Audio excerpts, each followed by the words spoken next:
കൊച്ചിയിലെ ആശുപത്രികളിൽ നടന്ന പരിശോധനയിൽ അവയവക്കടത്തുമായി ബന്ധപ്പെട്ട സുപ്രധാന രേഖകൾ ലഭിച്ചെന്ന് ഇഡി. നിയമവിരുദ്ധ അവയവ കൈമാറ്റത്തിന്റെ രേഖകളാണ് ലഭിച്ചത്. അവയവം ദാനം ചെയ്യുന്നവർക്ക് 5 മുതൽ 15 ലക്ഷം രൂപ വരെയാണ് നൽകിയിരുന്നത്. സ്വീകർത്താക്കളിൽ നിന്ന് 35 ലക്ഷം രൂപ വരെ ഇടനിലക്കാർ വാങ്ങിയിരുന്നു. ആശുപത്രികൾ കേന്ദ്രീകരിച്ച് നടന്ന ശസ്ത്രക്രിയയുടെ വിവരങ്ങളും പിടിച്ചെടുത്തു.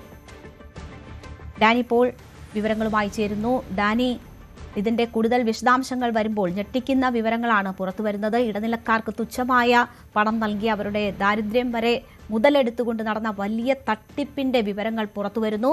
ഇഡിയുടെ നീക്കം എന്താണ്?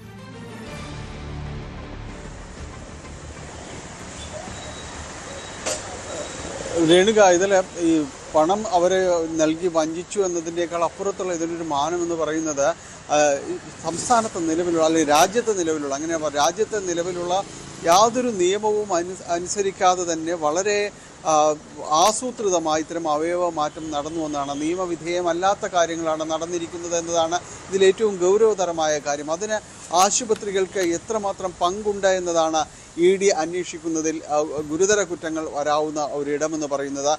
സംസ്ഥാനത്തെ കേസോട്ടോ വഴിയുള്ള അവയവ മാറ്റം മാത്രമാണ് നിലവിൽ നിയമസാധുതയുള്ളത് എന്നതിരിക്കെയാണ് ഇതിനുവേണ്ടി ഇതല്ലാത്ത മറ്റൊരു വഴിയിലൂടെ വ്യവസ്ഥാപിതമായ മാർഗങ്ങൾ വിട്ടുകൊണ്ട് മറ്റൊരു വഴിയിലൂടെ ഇത് ചെയ്യുന്നത്. ഇത് ആശുപത്രികൾ കൂട്ടുനിൽക്കുന്നെങ്കിൽ അങ്ങേയറ്റം ക്രിമിനൽ സ്വഭാവമുള്ള കാര്യങ്ങൾ തന്നെയാണത്.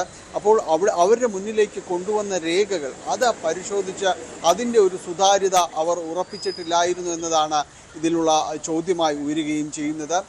ഇതിൽ വ്യാജമായി നിർമ്മിച്ച രേഖകൾ, അവയവ ദാതാക്കളുമായി ബന്ധപ്പെട്ടുകൊണ്ട് നിർമ്മിക്കപ്പെട്ട രേഖകൾ, അതിൽ ജനപ്രതിനിധികളുടെ അടക്കമുള്ള ലെറ്റർ പാഡുകളടക്കം നിർമ്മിച്ചെടുക്കുകയും അതിലേക്ക് ഇത്തരം ആവശ്യമായ വിവരങ്ങൾ രേഖപ്പെടുത്തുകയും ഇതെല്ലാം തന്നെ ചെയ്തുകൊണ്ടാണ് തികച്ചും കൃത്രിമമായ മാർഗത്തിലൂടെ വളരെ ആസൂത്രിതമായാണ് ഇവർ നടത്തിയത്. ഏതാണ്ട് 5 വർഷക്കാലത്തോളം ഈ രീതി തന്നെ അനുവർത്തിച്ചിരുന്നു എന്ന് തന്നെയാണ് അന്വേഷണ ഏജൻസികൾക്ക് മനസ്സിലായിരിക്കുന്നത്.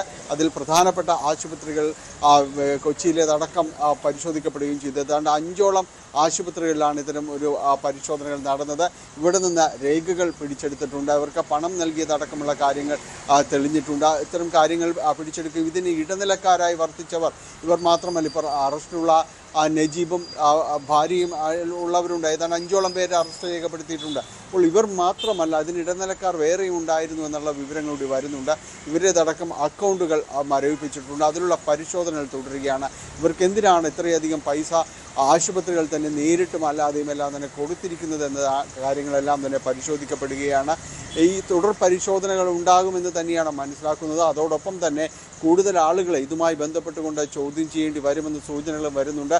അതിൽ ആശുപത്രികളുടെ ഭാഗത്തു നിന്നടക്കം അതിൻ്റെ ഉത്തരവാദിത്തപ്പെട്ടവരെ അടക്കം ഇഡി വിളിപ്പിക്കാനുള്ള സാധ്യതയുണ്ട്. ഡോക്ടർമാർ മുതൽ അതിൽ മാനേജിങ് അതിൻ്റെ ഉത്തരവാദിത്തപ്പെട്ട അതിൻ്റെ ഭരണ ചുമതല വഹിക്കുന്നവർ ആളുകൾ വരെയും ഇതിൽ പെടും എന്ന് തന്നെയാണ് മനസ്സിലാക്കാൻ സാധിക്കുന്നത്. ഇഡിയുടെ തുടർ നടപടികളും വൈകാതെ ഉണ്ടാകും. രേണുക, ഡാനി പോളാണ് വിവരങ്ങൾ നൽകിയത്. കൂടുതൽ വാർത്തകൾക്ക് news 18 Keralam YouTube channel subscribe ചെയ്യുക.